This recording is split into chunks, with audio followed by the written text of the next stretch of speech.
안녕하십니까, 임원주 목사입니다. 정동수 목사는 성경 선택의 자유를 보장하라 라고 강력하게 외치는 성명서를 발표하고 그 내용을 녹화하고 블로그로 작성하여 올렸습니다.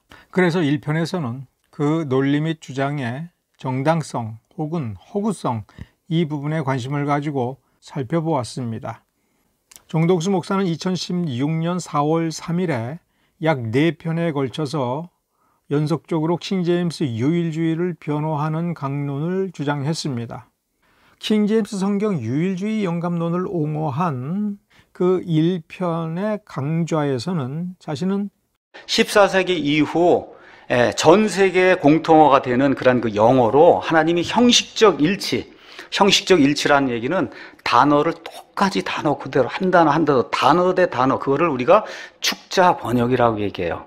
그러나 하나님이 한 단어에 숨을 불어넣어 주신 건 축자 영감, 그 한 단어를 모두 보존해 주신 것은 축자 보존, 그 다음에 한 단어를 완벽하게 번역해 주신 것을 우리가 축자 번역, 이해하시겠죠? 그 축자 번역의 형식적 기법, 이걸 사용해서 기록된 킹제임스 성경을 통해 원본에 있는 그 모든 단어를 모든 사람이 원래 뜻 그대로 보고 이해할 수 있도록 완벽하게 번역해 주심을 제가 믿는 거예요. 이 주장대로 한다면 사랑침례교회는 다른 성경은 부정하고 킹제임스 성경을 유일하게 옹호하고 킹제임스 성경을 근간으로 해서 설교를 하고 또 교인들을 가르쳤을 것입니다. 그런데 그가 2019년 11월 25일에는 킹제임스 성경 선택의 자유를 보장하라, 이런 주장을 폈습니다. 정동수 목사가 주장하는 것처럼 성경 선택의 자유를 보장하라라고 외치려고 한다면 법률에 의하여, 국가 공권력에 의하여 성경 선택의 자유가 억압받았다라고 하는 것을 전제하는 것이 상식입니다. 우리 대한민국에서는 어떤 개인에게 강제력을 구사하기 위해서는 법률에 의거하지 않으면 안 되고, 법률에 의거하더라도 그 법률 집행기관에서 법원의 판결을 받고 그 집행기관에서 강제 집행을 하는 것 이외에는 방법이 없습니다.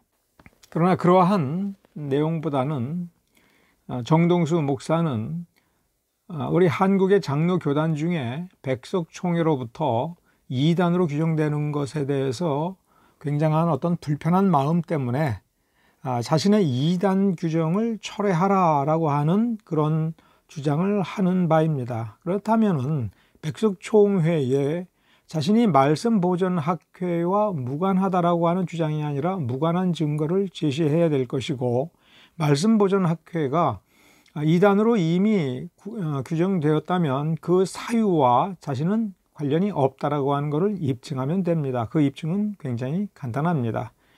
킹제임스 성경은 1970년대 중반에 NIV 등의 현대 역본들이 나오기 전까지 약 360년 이상 영미권의 모든 교회, 신학교에서 사용된 성경입니다. 이렇게 주장을 정동수 목사가 하고 있습니다.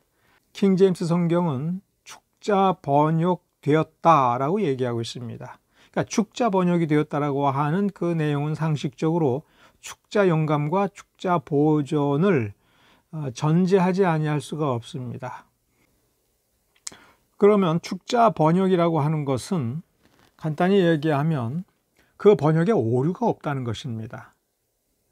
원본을 뛰어넘는 너무나도 탁월한 번역이라고 하는 것이 이중 영감을 주장한 럭크만의 주장인데, 자신은 그 주장을 따르지 않는다, 그런 거는 아니다라고 할지라도 적어도 축자 번역, 1:1 대응되는 번역이 가능하도록 하나님께서 역사하셨고, 그 결과물이 킹제임스 버전이라면 오류와 개정이라고 하는 것은 받아들일 수 없는 얘기죠. 그러나 앞의 편에서 제가 지적한 것처럼 1611년 5월에 출간된 킹제임스 버전은 번역에 직접 참여했던 존 보이스와 사뮤엘 와드가 1629년에 개정본을 출판을 했습니다. 그것도 불만족스러워서 1638년에 2차 개정본을 낸 겁니다. 1762년과 1769년에 또 개정본을 내놓았다라고 하는 것 자체가 정동수 목사는 축자 번역을 주장하기 위해서는 이것을 언급해야 되고 이것을 설명해야 됩니다. 그러면 상식적으로 지금 우리가 알고 있고 사용이 된 킹제임스 버전이라면 이 개정본들일 가능성이 훨씬 높은 거죠. 킹제임스 1611년 판에는 오류가 있어서 개정되었다라고 하면서 재출판을 했고, 그것이 역사적으로 보면 18세기가 끝날 때까지만 해도 중요한 것, 공식적인 권위를 가진 것만 4가지라고 한다면, 그 이후 18세기 말 19세기 초에 사용된 킹제임스 버전이라면 과연 1611년 판이겠습니까? 1769년 판이겠습니까? 이 부분을 정동수 목사는 명확하게 설명을 해야 되고, 설명하지 못한다면 축자 번역이라는 말을 사용하면 안 됩니다. 그러나 축자 번역이라는 말을 사용했으면 저것을 설명을 해야 됩니다. 아니면 저런 개정본들은 다 부정이 되었고 1611년 판만이 축자 번역이 된 것이기 때문에 저 개정본들은 역사적으로 사라졌고 사용되지 아니했고 극소수만이 사용했고, 역사의 거의 대부분의 영미권의 신자들은 1611년 판을 수정 없이 사용했다라고 하는 것을 증명하면 됩니다. 이 증명은 역사적으로 매우 단순합니다. 그런데 2021년 10월 19일 사랑침례교회의 이름으로, 정동수 목사의 이름으로 42분가량의 동영상 하나를 제작했습니다. 킹제임스 성경과 틴데일이라고 하는 제목의 동영상입니다. 이 동영상은 윌리엄 틴데일이라고 하는 영국의, 정확히는 잉글랜드의 성경 번역자의 일생에 대해서 설명하고 있는 동영상입니다. 14세기 말에 태어나서 15세기에 활동한 존 위클리프라고 하는 영국의 성경 번역자의 뜻을 계승해서 15세기 말에 태어난 윌리엄 틴데일이 평생에 걸쳐서 성경 번역 작업을 했다. 그리고 그 뒤를 이어서 틴데일이 하던 일을 계승하여 16세기, 그러니까 윌리엄 틴데일은 1536년에 죽었고요. 그 죽은 뒤에 카바데일 성경이라고 하는 것을 만들므로써 킹제임스 성경 번역이 나올 수 있었다라고 하는 주장을 담은 것입니다. 다시 말하면 정동수 목사가 사랑침례교회라는 공식적인 이름을 가지고 윌리엄 틴데일을 높이 평가하면서 틴데일의 성경 번역 작업을 인정했다라고 하는 것은 그 스스로가 킹제임스 성경 유일주의 영감론에서 주장한 축자 번역을 사실상 부정하는 내용입니다. 틴데일이 평생에 걸쳐서 번역을 했는데 그 부분에 어떤 오류들을 수정해서 그 뒤에 카바데일 성경이 나오고 다시 오류를 수정해서 킹제임스 성경 번역이 나오고 1611년 킹제임스 성경이 왕의 권위와 하나님의 권위로 축자 번역되었다라고 하지만 그 번역자들이 다시 불과 10몇 년 뒤에 개정본을 내고 또 개정본을 내고 웨스트민스터 신앙 고백서를 작성할 무렵에는 그 킹제임스 번역에는 외경이 담겨져 있는데 외경을 빼야 된다, 이런 뜻의 주장을 해서 이 청교도들은 외경을 거부하고 국교회, 앵글리칸 국교회에서는 외경을 인정하여 오늘날까지 왔으면 킹제임스 성경 번역은 축자 번역이 아니다라고 하는 결론을 피할 수가 없는 것입니다. 정동수 목사는 이 부분을 설명해야 됩니다. 앞에서 한 얘기를 좀 정리를 하고 있습니다만은 킹제임스 성경은 앵글리칸 국가교회를 위한 성경이었습니다. 국왕의 손아귀에 잡혀져 있는 국가교회로 하나로 통일하기 위해서는 하나의 성경이 필요했던 겁니다. 교회의 예배의 절차와 내용을 규정하기 위해서 공동기도서와 교리문답서를 국왕의 입맛에 맞도록 고치도록 개정하는 데 동의했던 것입니다. 1605년에 화약음모라고 하는 사건이 있었습니다. 아직까지 남아 있었던 가톨릭 측이 국회의사당의 폭약을 장치하여 국왕과 국회의원들을 폭살시키고자 했는데 미수로 그쳤습니다. 그럼에도 국왕 제임스는 왕위 계승자인 아들 찰스를 프랑스 공주 앙리에타 마리와 결혼을 시켰습니다. 프랑스는 확고부동한 가톨릭 국가입니다. 훗날 찰스는 앵글리칸을 가톨릭 측으로 되돌리고자 하는 노력을 펄하게 했습니다. 이러한 역사적 사실에서 우리가 좀 더 살펴봐야 될 것은 킹 제임스 성경 때문에 영국은 해가 지지 않는 나라가 되었다라고 주장하는 것이 정동수 목사의 주장입니다. 이 말을 뒤집어 보면 이겁니다. 우리 대한민국이 부국강병하기 위해서는 킹 제임스 성경을 보면 된다. 킹 제임스 성경을 온 국민이 보고 온 교회가 보고 킹 제임스 성경을 축자에 영감된 하나님의 말씀이라고 본다면 우리는 부국강병해질 수 있다라고 주장하는 셈이죠. 그러면 이게 역사적으로 왜 문제가 되냐 하면 킹 제임스 성경만을 참된 성경으로 보면 나라가 부강해진다라고 하는 것이야말로 그 배후에 있었던 영국의 산업혁명 혹은 그 배후에 있었던 영국의 여러 가지 정치와 정략과 또 민중의 의식의 발전, 그 다음에 여러 가지 역사적 사건들, 이 모든 것들이 무시가 되는 것이고 성경을 읽고 성경대로 산다라고 하는 것이 그 국민성을 어떻게 개선하느냐라고 하는 그 부분에 대해서는 전혀 고려하지 않는 겁니다. 즉 번역상에 있어서의 약간의 차이가 있다 하더라도, 즉 정동수 목사가 주장하고 우리 개역 한글 성경의 문제를 제기하는 그 부분들이 과연 성경을 읽어가는 사람들의 지혜와 총명을 발전시키는 데 문제가 되는 것이냐? 그 문제가 되지 않는다면 성경을 손에 들고 있는 게 중요한 것이 아니라 그를 읽고 이해하는 것이 훨씬 더 중요한 것이지요. 그래서 어떤 버전을 읽느냐가는 그렇게 중요하지 않습니다. 충실하게 번역이 되면 되는 겁니다. 정동수 목사가 윌리엄 틴데일에 대해서 동영상을 만들어서 얘기했듯이 한 번에 완벽한 성경은 나오지 아니합니다. 또 사람들이 바뀌고 시대가 바뀌고 문화가 바뀌면 표현법이 바뀌기 때문에 그 사람들이 알아듣기 쉬운 표현으로 다시 바꾸어야 되는 일들은 계속 반복해서 일어나는 일입니다. 원본을 바꾸는 것은 있을 수 없습니다. 그러나 번역을 새롭게 하고 여러 가지 다양한 버전을 갖는 것은 그 매우 좋은 일인 것입니다. 그래서 잉글랜드에서는 킹 제임스 유일주의 이런 거 없습니다. 왜냐하면 벌써 이미 여러 가지 버전들이 나왔기 때문에 그렇고, 많은 사람들이 개인력으로라도 성경을 번역하여 보급해서 어떤 성경만이 유일하고 탁월한 권위를 가지고 있다, 그런 생각은 이미 영국에서도 없기 때문에 그렇습니다. 나라와 제도, 법률과 제도를 하나님의 말씀에 비추어서 바꾸고 상식적인 나라가 되고 민주적인 나라가 되는 것이 훨씬 더 중요합니다.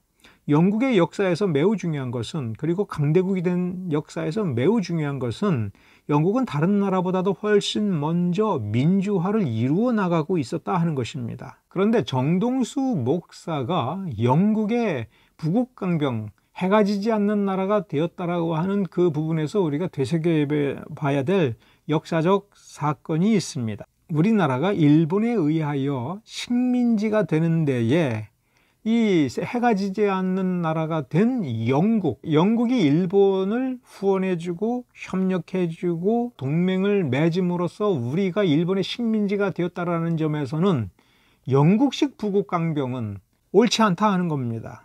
우리나라가 부강해지고 발전해지는 건 좋습니다만은 이런 식의 좋지 않은 역사를 곳곳에서 일으키면서까지 부국강병하는 것은 옳지 않은 것이고 이미 부정된 것입니다. 그러면 정동수 목사의 논리대로 한다면 우리나라가 일본의 식민지가 된 것은 킹 제임스 성경 번역 때문이다. 참 이상하죠. 그럼 우리가 그 일본 제국주의를 거부하기 위해서는 킹 제임스 버전을 거부하면 되겠네요. 이상한 논리가 되는 겁니다. 킹 제임스 성경 선택의 자유를 보장하라라고 하는 주장에서, 역사적 주장에서 찰스 스펄전 등등등이 더 홀리 바이블이라고 표기되는 킹제임스 성경을 읽었다, 이런 역사적 주장을 하고, 맨 마지막에는 한국 땅에 가장 처음 전래된 성경이 바로 킹제임스 성경이다, 아펜젤러 언더우드 선교사가 가지고 온 성경이다, 이 주장에 대해서 한번 살펴보겠습니다. 찰스 스펄전은 1834년에 태어나서 20살인 1854년에 런던에서 담임 목사로 활동하기 시작했고, 1861년에 런던 남부 뉴잉턴에 지금도 존재하고 살아있는 교회인 메트로폴리탄 태버네클을 건립했다라고 하는 것, 요 연대 1861년, 1861년을 기준으로 선정해보면 정독순 목사의 주장대로 하면 이때에도 찰스 헤이든 스펄전은 영국 런던에서 목회를 하면서 이미 250년 전에 출판된 1611년판 킹제임스 버전을 고집했다라는 이야기죠. 250년이 지난 옛날 성경을 고집한 겁니다. 올해 2021년을 기준으로 해보면 250년 전에 출판된 영어 성경을 그때까지도 사용했다라고 하는 것은 무슨 의미냐면 1771년 영조 47년에 출간된 한글 성경이 있다라고 가정한다면 지금 우리는 그때 출판된 한글 성경을 읽어야 된다 하는 겁니다. 1611년을 우리나라 역사로 놓고 보면 광해군 3년입니다. 그리고 그때 만일 우리나라에서 한글 성경이 번역되었다라고 한다면 지금 우리가 그때의 그 문자, 그 글자로 인쇄된 성경을 읽는다라고 하는 게 도대체 무슨 의미가 있는가를 우리가 생각을 해본다면 축자 번역이 되었고 완전 무결한 성경이다라고 하는 그 주장을 하면서 그거를 읽어야 된다라고 하는 그 주장이 얼마나 허망하며 얼마나 기괴한 주장인가를 우리가 생각해 봐야 됩니다. 우리의 언어 습관과 언어를 구사하는 여러 가지 방식이 바뀌었습니다. 성경이 무조건 현대 시대를 따라가는 것도 문제지만 현대 시대를 외면하고 17세기로 끊임없이 우리의 언어 습관을 되돌리고 예배 언어를 되돌려 놓고 전도를 해야 된다라고 하는 것은 너무나도 기괴한 것입니다. 정동수 목사는 분명히 그 모든 사람들이 더 홀리 바이블이라고 하는 명칭을 써서 킹제임스 버전을 가리켜서 그것을 읽었다라고 하는 주장이 또한 역사적으로 얼마나 허망한 것인가라고 하는 것을 생각해 봅시다. 찰스 헤이든 스펄전을 예를 들었는데 그가 태어난 것이 1834년입니다. 저 유명한 웹스터 사전의 편집자인 웹스터가 킹제임스 버전의 개정판을 낸 것이 1833년입니다. 웹스터라는 사람이 사전을 편찬하는 그 실력을 우리가 인정을 하고 역사적으로도 검증이 됐습니다. 그 사람이 킹제임스 버전을 개정판을 낸 것이라면 과연 허술한 것이겠습니까? 그러면 찰스 헤이든 스펄전이 18세에 담임 목사가 되기 전까지 18년 동안 과연 이 웹스터 성경을 1611년판을 이 어린 스펄전이 읽었겠습니까?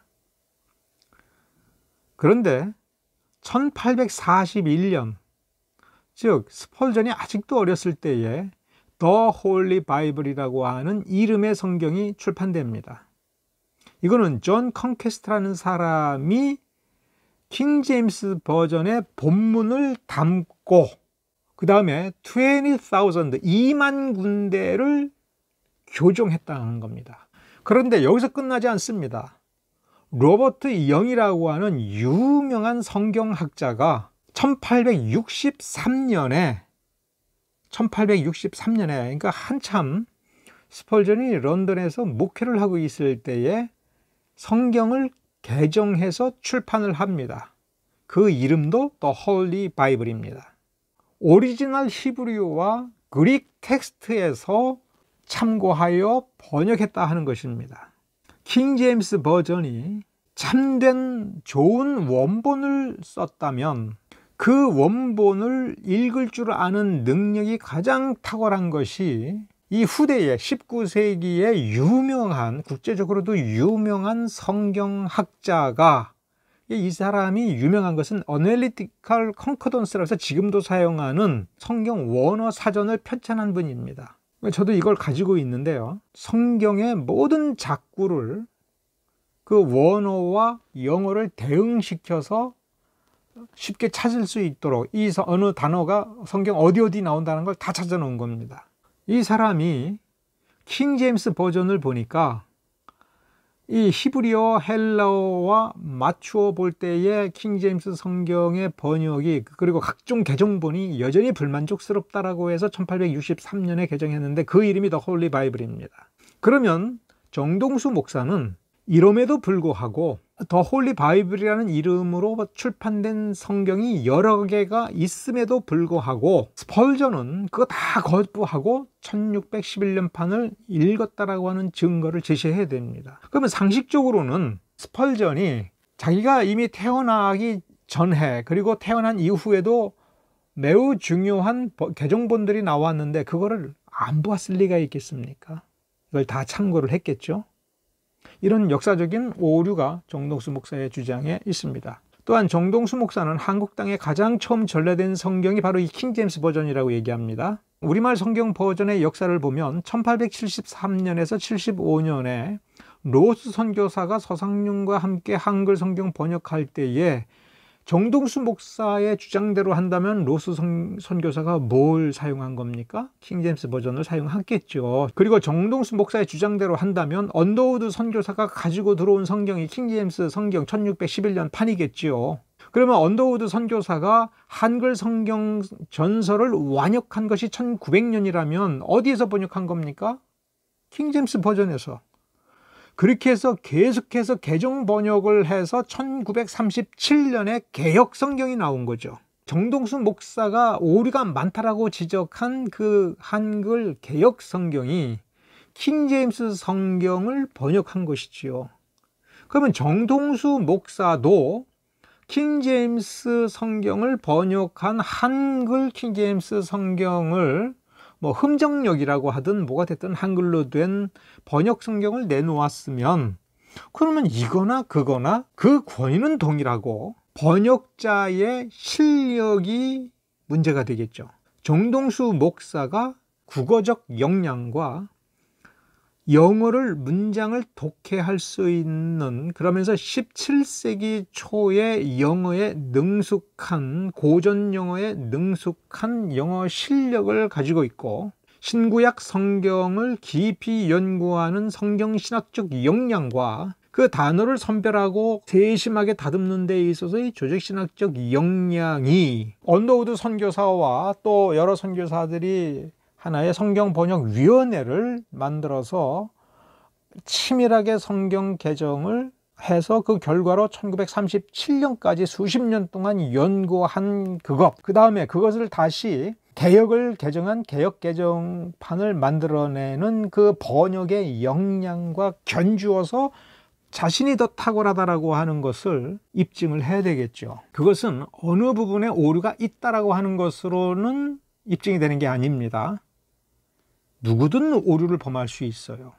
그래서 1611년 킹제임스 버전을 출판하는 데 참여했던 그 역자들이 바로 10여 년 뒤에 개정본을 내놓고 또 개정본을 내놓고 웹스터 사전을 편집한 노아 웹스터도 개정본을 내놓고 로버트 영과 같은 유능한 성경신학자가 성경 분해사전, 원어 분해사전을 만들어 놓고 그 원어를 충실히 반영한 개정본을 또 내놓고 이렇게 해서 계속 발전해 와서 최신판들을 만들어내는 것이지요.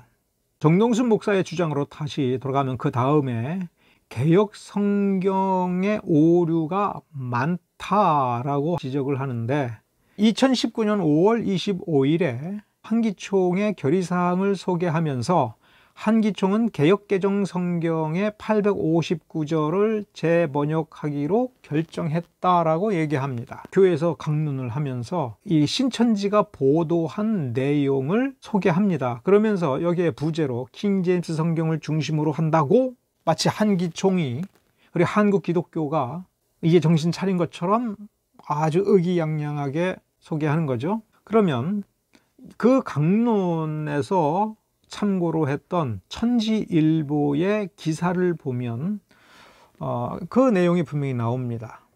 킹제임스 성경을 중심으로 재번역하기로 하고, 그러니까 여기서 히브리어와 헬라어 원문이 지금 중요한 게 아니라 킹제임스 성경을 중심으로 이런 기사가 있다는 겁니다. 믿을만 하겠죠?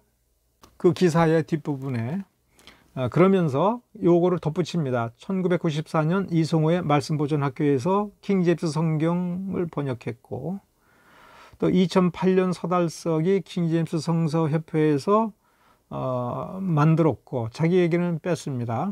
그러니까 한기총은 이제 킹제임스 성경을 기준으로 해서 재번역을 하겠다라고 했으니 정동수 목사는 한기총의 선구자쯤 되겠죠. 이런 이미지를 지금 만들어내고 있는 겁니다.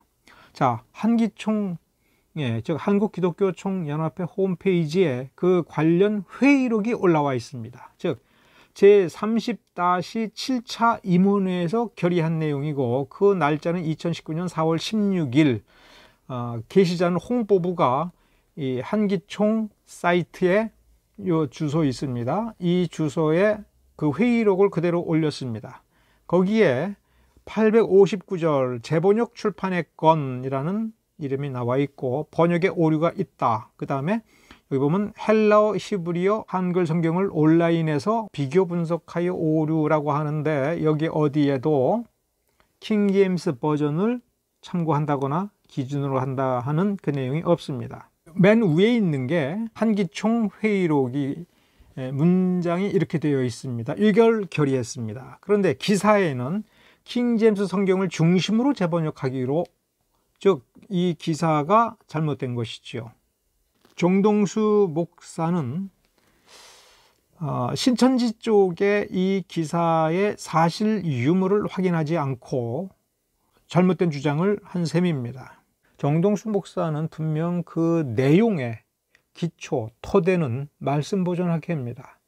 그러나 말씀보존학회와 어떤 이유에서든지 관계를 끊거나 관계가 없이 다른 루트를 통해서 말씀보존학회와 동일한 어떤 사상적 기초를 가지고 있는데, 말씀보존학회와의 연관성에서 벗어나서 정통교회와 동일한 것으로 자신이 인정받기를 원하는데, 말씀보존학회의 킹제임스 성경 유일주의를 버리지도 않고, 또 그러면서 정통교회이면서도 애국보수교회로 가고 싶다라고 하는 것이 드러나고 있습니다.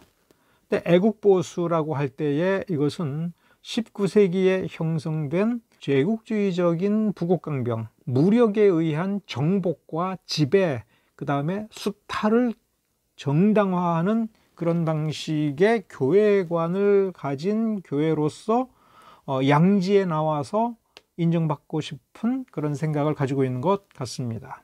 오늘은 여기까지 다루겠습니다.